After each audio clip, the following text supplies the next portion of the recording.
Oke, bismillahirrahmanirrahim. Assalamualaikum warahmatullahi wabarakatuh. Selamat pagi, selamat pagi semuanya, teman-teman semuanya. Alhamdulillah ya, kita masihkan kesehatan, kita masih diberikan kenikmatan sehat, sehingga hari ini kita bisa aktivitas dan masih menikmati dunia gitu ya. Oke, hari ini yaitu kita bicara tentang domain name system ya. Yang kita sendiri domain system ini salah satu komponen peneliti internet ya, sehingga yang bagaimana dengan domain name system akan memudahkan pengamatan di internet atau penamaan. Oke, nah target dari kompetensi dasar ya, harapannya dengan pembelajaran ini kalian dapat mampu memahami konsep tentang dasar DNS, apa itu DNS dan sebagainya, strukturnya seperti apa, dan bagaimana DNS itu bekerja, dan masalah seputar daripada DNS. Oke. Nah, oke. Tentunya materinya ada beberapa poin, tentang nanti latar belakang, cara kerja DNS, kemudian organisasi yang terkait dengan DNS itu apa saja, kemudian bagaimana pengelolaan nama domain di Indonesia ya. Domain Indonesia, kenapa ada domain misalkan .id, kemudian ada .ac/id dan sebagainya. Kemudian topik seputar DNS ya, ataupun taman-taman tentang apa yang penting di dalam domain sistem ya, atau di DNS itu sendiri. Oke, nah kita bicara tentang latar belakang ya. Kenapa perlu adanya domain system ya? Oke. Nah kalau kita bicara tentang ini ya, kalau komputer, kalau kita tahu sih ya, bahwasanya komputer itu bekerja berdasarkan dengan angka, atau kalau dalam jaringan itu ada mengenal namanya nomor IP gitu ya. Komputer mengenalnya juga komputer cuma bit biner ya gitu ya, 10 10 dan seterusnya. Dan juga nanti kalau pengalaman dengan sebuah jaringan itu ada namanya nomor IP gitu ya. Nah, nomor IP ini juga nanti komputer itu dia harus diterjemahkan dalam bentuk biner gitu ya. Jadi semua dasar logika komputer itu semuanya adalah dasarnya biner. On off gitu ya, 1 0 dan sebagainya, huruf, angka, semua karakter ataupun tertentu akan dikonversi ke dalam bentuk biner kalau dia bisa mengenal. Nah, kemudian yang jadi latar belakang kedua, ketika kita DNS itu, manusia juga memiliki kelemahan ya dengan mengingat angka. Kalau kita ngapalin nomor handphone aja, itu susah banget tuh ya, kecuali handphone sendiri ya. Saya keluarga terdekat ya, karena saking seringnya bertanya sehingga hafal. Nah, kalau kita ngapalin angka, itu biasanya bikin kata kunci ya, ujungnya saja atau apa gitu, yang nanti akan mengingatkan semuanya. Nah, coba kita bayangkan dengan dynamic system itu, ya, kita misalkan website UBP Kerawang, itu alamat IP-nya 221.190.47 ya. Bagaimana orang ingin tahu tentang website UBP Kerawang, dia harus ngapalin IP, gitu ya. Nah, beda dengan ketika kita misalkan www.ubpkerawang.ac.id. Bagaimana tidak mudah yang mana mengingatnya antara IP dengan nama seperti ini, gitu ya. Mana yang lebih mudah diingat? Nah, ini kenapa ada namanya domain system ya. Kemudian menjadi latar belakang berikutnya memudahkan pencarian ya. Ada namanya, kita bicara tentang namanya search engine ya. Kita mengenal Google, ada Yahoo, ada kalau di Microsoft ada Bing gitu ya. Nah, itu akan memudahkan bagaimana pengalamatan atau pemudahan pencarian informasi, yaitu dengan menggunakan DNS gitu ya, atau di indeks gitu ya. Nah, yang sehingga akan menjadikan sebuah identitas nantinya. Beda dengan kalau angka seperti ini. Walaupun kalau dalam jaringan itu kan yang jadi unik itu adalah pasti IP-nya berbeda satu sama lain gitu ya. Nah, ini menjadi latar belakang kenapa DNS itu penting gitu ya. Seperti itu ya. Pertama adalah hanya mengenal itu, mengenal angka gitu ya, kemudian dikonversi ke biner dan susah dalam mengingat gitu ya, maka dikonversi dalam bentuk nama gitu ya, sepertinya domain name system. Okay. Kemudian, nah apa untuk tadi problem tadi ya, kita tentunya perlu adanya solusi. Karena manusia punya keterbatasan daya ingat dan sebagainya, susah mengingat angka dan sebagainya, maka diperlukan ada solusi. Diperlukan sebuah konversi dari mana ke angka dan sebaliknya.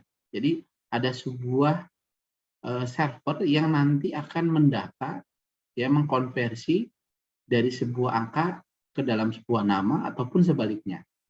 Jadi, nah, cara paling mudah di sini adalah menggunakan tabel gitu ya. Di sistem Unix itu kalau nanti kalian lihat di komputer, itu ada folder namanya etc host. Itu nanti kita bisa isi, bisa daftarkan. Jadi misalkan contoh ya, kalau etc host dirubah, diedit, nanti ada nama file etc host, nanti dirubah, Anda open aja with menggunakan txt, maka nanti bisa di itu ada muncul biasanya localhost ya 127 sekian sekian sekian. Nah, itu masih default. Jadi kalau misalnya kadang-kadang ada namanya website itu localhost, itu masih default-nya daripada etc host. Nah, kalau kita ketika ingin mengganti sebuah nama, itu bisa dengan cara nanti IP-nya diketikkan, terus baru namanya apa keinginannya, gitu ya. Bisa jadi seperti ini contoh. 167, kalau orang ngetik ke alamat IP ini, maka akan diarahkan ke nama filenya router. Kalau orang ngetikkan ini akan bisa dideteksi IP-nya adalah bisa dipanggil dengan www.ubp.ac. Nah, tetapi ketika seperti ini, ya ada router, www.ubp.ac, ada mail server, Asimov dan sebagainya. Tentunya maka nanti ketika sebuah di dunia ini bagaimana pengaturan biar tidak satu sama lain tidak bentrok. Nah, itu maka nanti menggunakan domain name system, ya, domain server. Oke, jadi sebetulnya kalau di dalam local area network bisa diatur seperti ini, cuma ini harus disetting di masing-masing sebuah PC. Nanti kita akan lihat. Nah, tapi ada masalah yang timbul di tabel, gitu ya. Jadi sistem tabel hanya dapat digunakan untuk jumlah mesin komputer yang tidak terlalu banyak. Jadi Anda coba daftarkan bikin etc host, filenya banyak banget, gitu ya. Isinya gitu satu teksnya.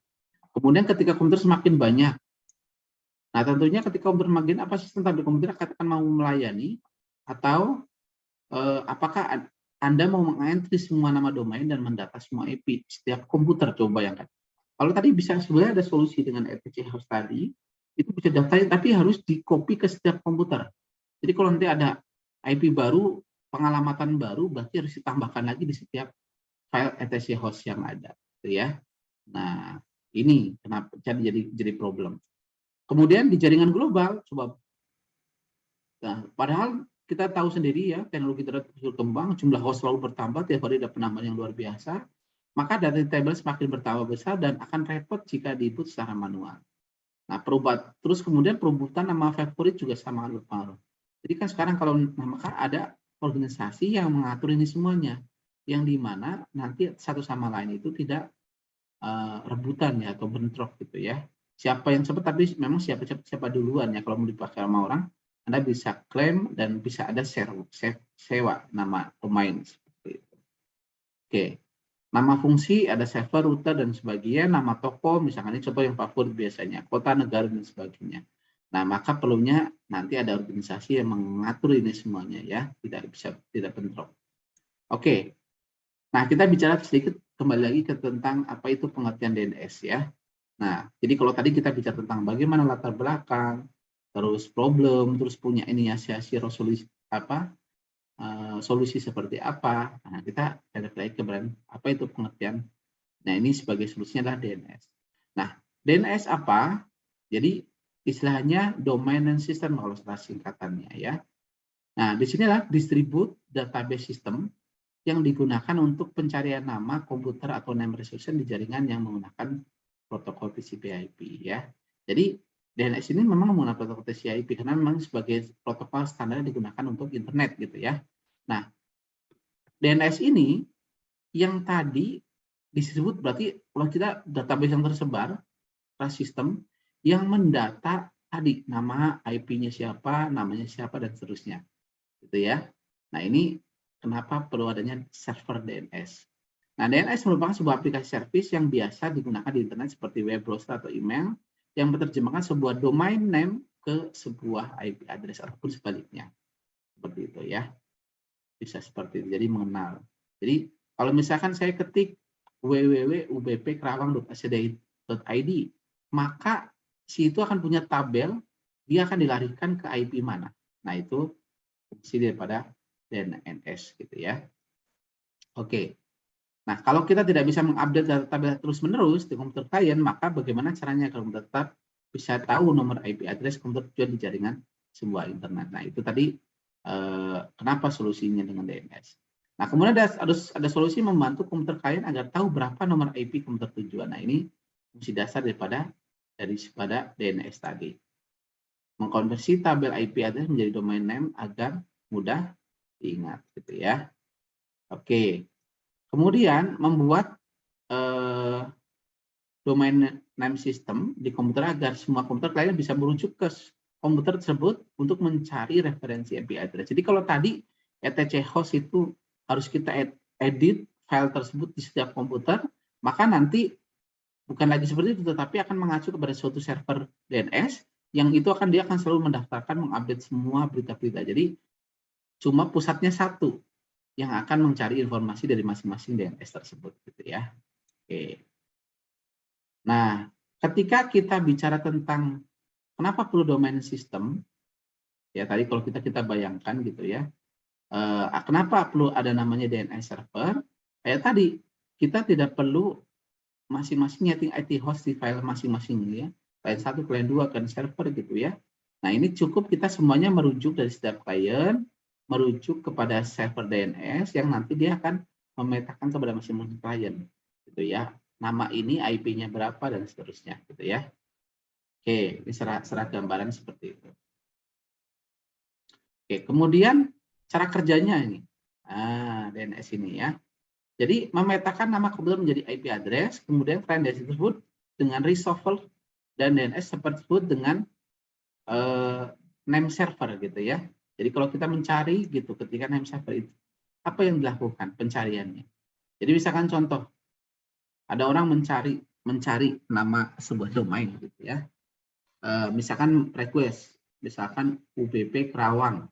Maka nanti ketika ada request tersebut, dia akan mencari UBP Kerawang.ac.id atau .com. Itu mencari ada nggak di internet?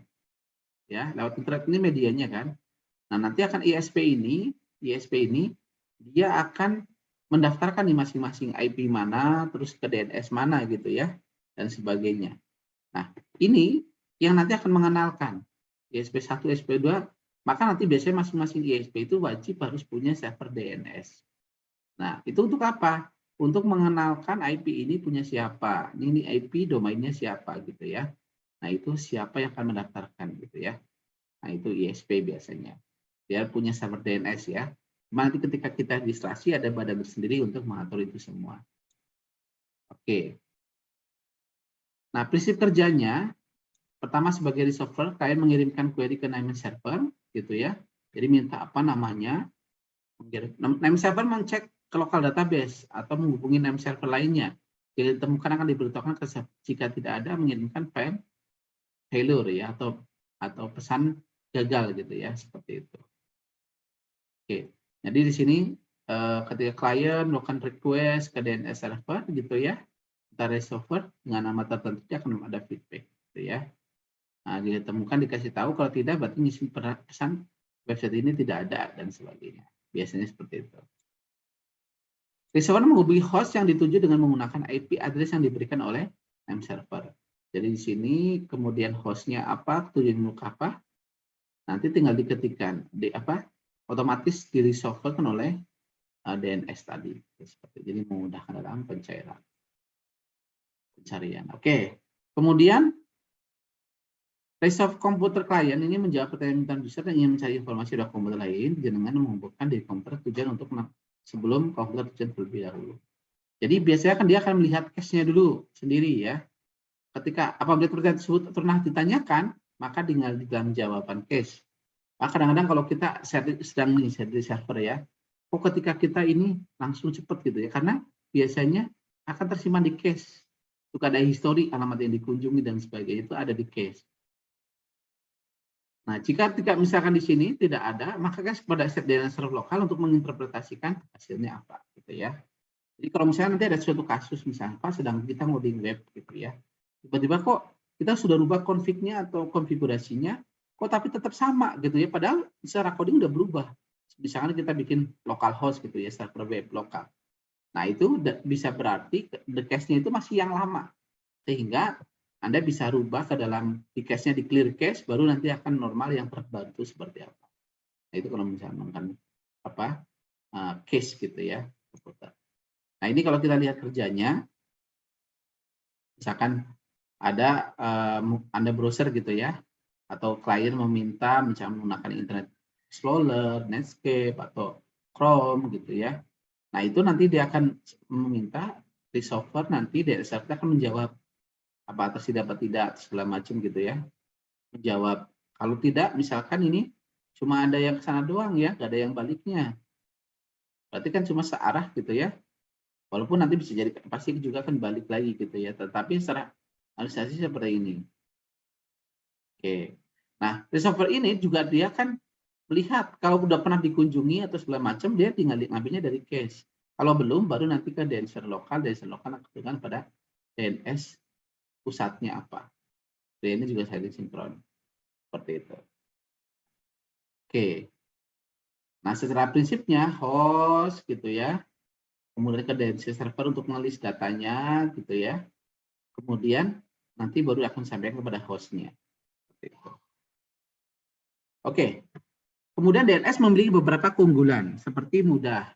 DNS sangat mudah karena user tidak lagi merepotkan untuk mengingat IP, kan gitu ya. Konsisten, IP address sebuah komputer bisa saja berubah, tapi hostname-nya tidak berubah. Jadi ganti provider atau ISP, karena IP-nya dikasih baru lagi ya. Nah, itu dia akan simulasi, dia akan selalu berputar sama DNS keliling dunia gitu ya.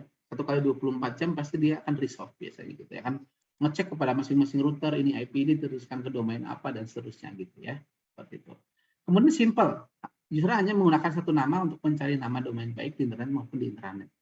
Ya, meskipun ada banyak minor server yang digunakan gitu ya. Jadi sudah langsung menuju kemana gitu ya. Jadi nggak kemana-mana nyarinya.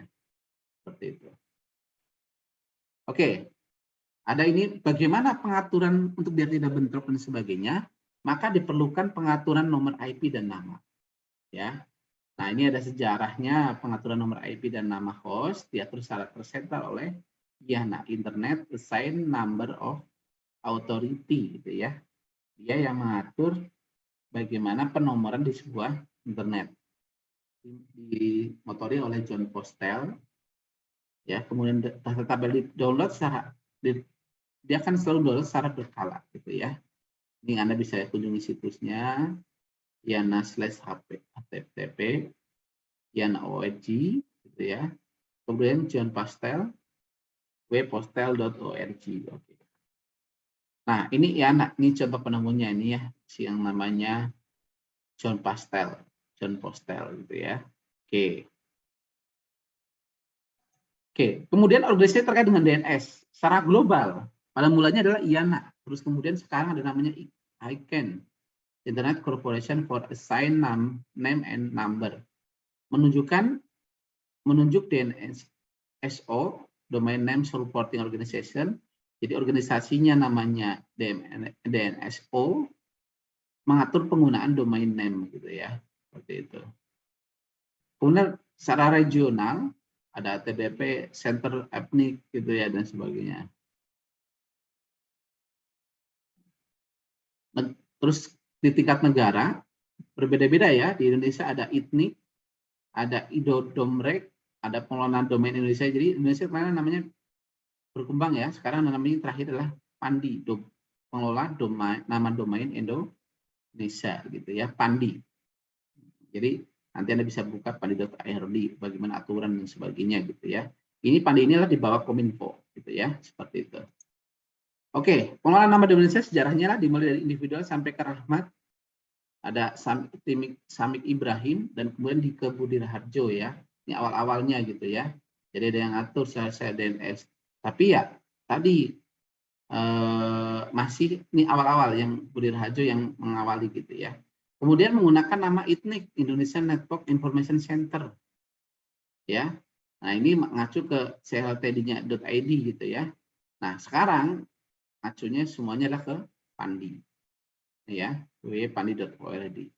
Nah, sebelumnya domain admin yang terdapat di IANA atau ICANN untuk mengelola ITNIC sama Budi Raharjo dan Maman Supandi. Jadi awalnya itu seperti ini.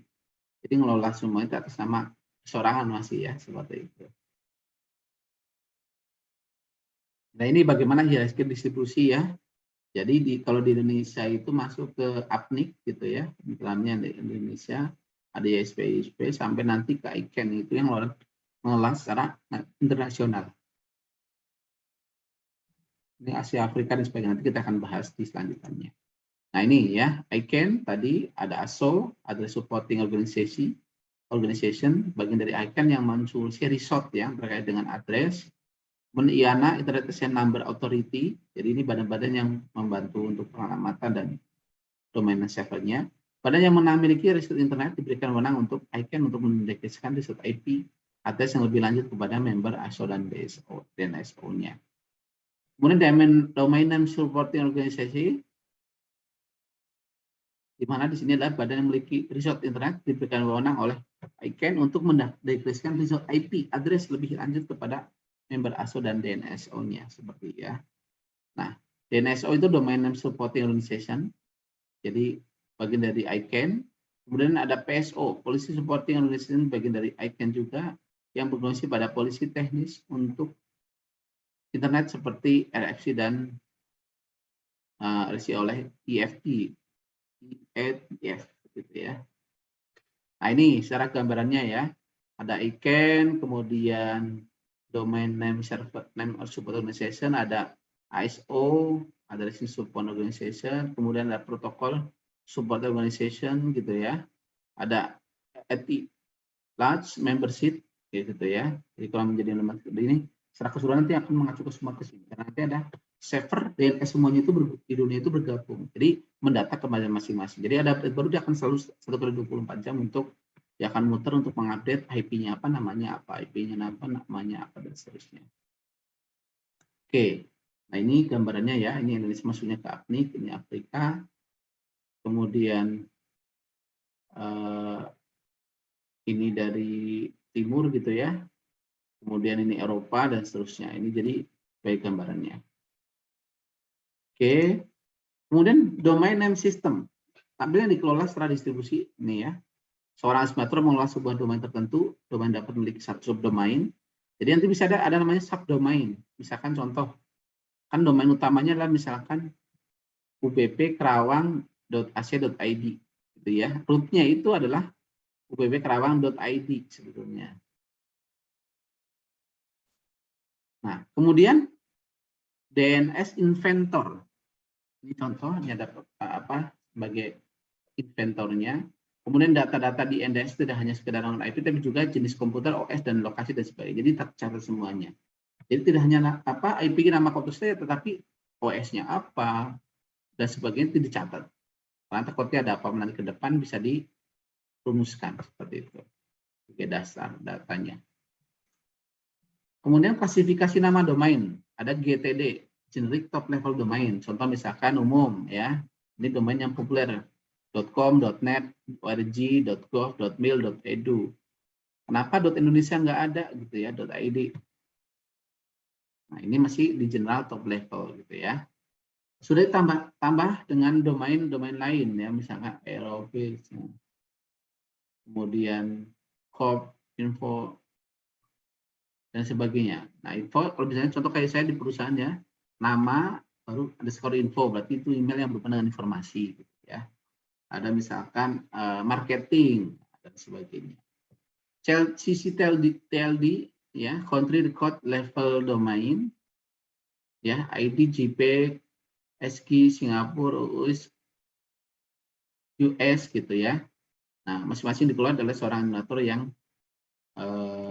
ditunjuk oleh IANA gitu ya. Kemudian mekanisme query DNS. Nah, query DNS sama seperti menelusuri alamat pos biasa. Untuk menelusuri alamat di bawah ini, alamat dibaca dari belakang, gitu ya. Jadi misalkan sama, kan kalau pos itu alamatnya kemana, biasanya kan dilihat dulu kotanya besar, gitu ya. Kalau misalnya Indonesia, oh Lakwab Indonesia. Misalnya kalau luar negeri misalnya Jepang, berarti masukin dulu ke Jepang. Nanti Jepang ada distrik-distriknya ya, ada misalnya provinsinya, terus kemudian kabupaten, sampai nanti ujungnya adalah alamat RT RW-nya gitu ya. Nah itu sebagai, nah query DNS ini mulainya dari belakang, dari rootnya dulu baru nanti ke ujung ke paling kecilnya, paling anaknya, paling ujungnya. Oke, seperti itu.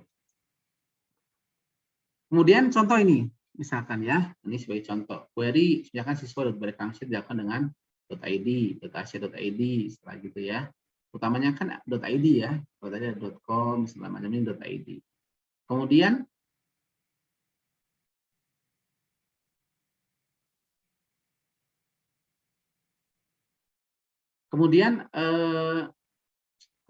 dari siswa tadi, ini contoh ketika ada namanya subdomain ya, ada siswa.its ya, kemudian .ac.id, berarti inilah sebagai subdomain.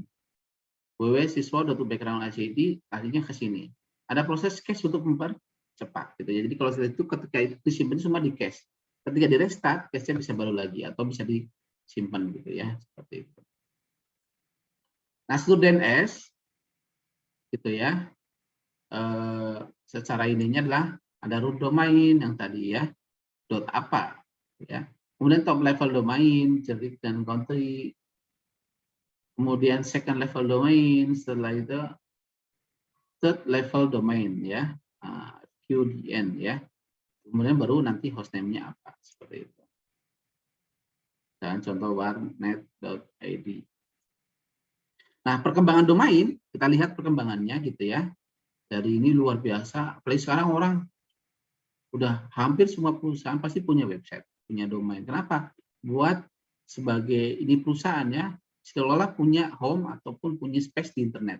Sehingga orang itu seperti mukanya perusahaan gitu ya. Maka misalkan contoh, tadi ubp.ac.id, ada misalkan honda.id misalkan gitu ya, dan sebagainya. Itu akan menjadi etalase ataupun layanan daripada konsumer ya. Nah, sekarang layanan hampir semua menggunakan teknologi internet.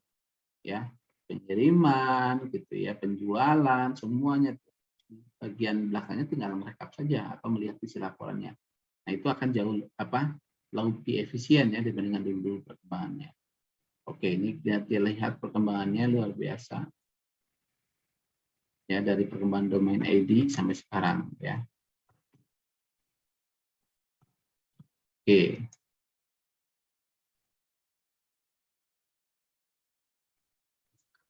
Kemudian ada beberapa topik ya yang jadi seputar DNS. Jadi ada teknis, berarti nanti ketika itu ada bagaimana sih tool untuk settingnya kayak tadi misalnya host, kemudian ada server, setupnya seperti apa, query seperti apa gitu ya. Kemudian ada support secara internasional menggunakan IDN, kayak seperti Microsoft IDN ya. Ini supportnya seperti apa. IP versi 6. Nah, itu nggak khawatir ya. Jadi ini disupport ya, karena yang ini untuk DNS adalah untuk protokol TCP/IP. Nah, secara non teknis yang perlu diperhatikan adalah aturan penamaan dan persyaratan mendaftar. Jadi kalau misalnya kita membeli domain ahmadsanusi.com misalnya gitu ya.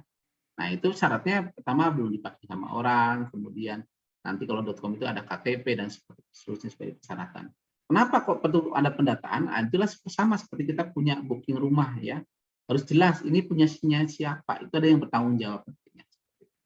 Nah, dari aspek legal hukum, haki ya, kalau yang ditentukan tadi nama domainnya seperti apa gitu ya. Trademark nggak boleh misalkan sony.com, ada lagi karena dulu Sony nggak belum beli Sony Co.id, berarti kan Sony-nya Indonesia gitu ya. Kalau bisa jangan hindari yang seperti itu. Ada cyber, ada trademark, nama merek gitu ya. Kemudian nggak boleh nyebutin misalkan Sony.gov misalkan gitu, Sony. Misalkan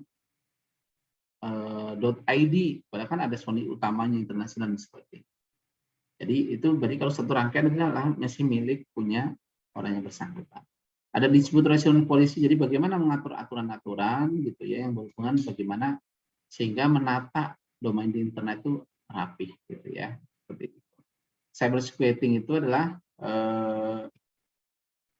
bisa jadi ya kita misalkan kayak dulu pernah kasus ya ada BCA ataupun BNI ya bikin bca.click, ada namanya kan klik BCA gitu ya, bca.com gitu gitu, bca.id beli gitu ya.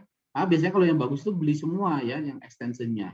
Misalnya ubp.ac.id, ubp.id-nya, apa-nya dibelikan sehingga itu nanti menjadi milik hak kita semuanya. Jangan sampai nanti orang lain dimanfaatkan tidak benar. Tadi contoh kasus ada phishing ya. Jadi bikin website sama persis dengan aslinya ya, bikin BCA. Nanti orang banyak masukin password, masukin login, nanti bisa dipakai untuk transaksi dan sebagainya. Itu tidak boleh. Nah, ini bagaimana dispute resolution itu memastikan aturan sebagainya itu taat dan sesuai dengan yang direncanakan seperti itu. Oke. Nah, mungkin di ujung saya sedikit kata-kata ini. Rencana Tuhan itu lebih baik daripada rencana. Ini ada kata kunci yang saya sebutkan. Karena kadang-kadang kita tidak tahu apa rencana Tuhan seperti apa. Yang jelas kita bisa merasakan sampai sekarang itu ya itu yang sudah terbaik. Jadi kadang-kadang baik menurut kita belum tentu baik menurut Allah gitu ya. Jadi tetaplah berjuang dan berdoa hingga engkau menemukan bahwa memang Tuhan memberikan kepadamu yang terbaik gitu ya. Terima kasih. Sampai ketemu di pertemuan lainnya gitu ya dengan materi-materi selanjutnya. Oke. Wabillahi taufiq wal hidayah. Wassalamualaikum warahmatullahi wabarakatuh.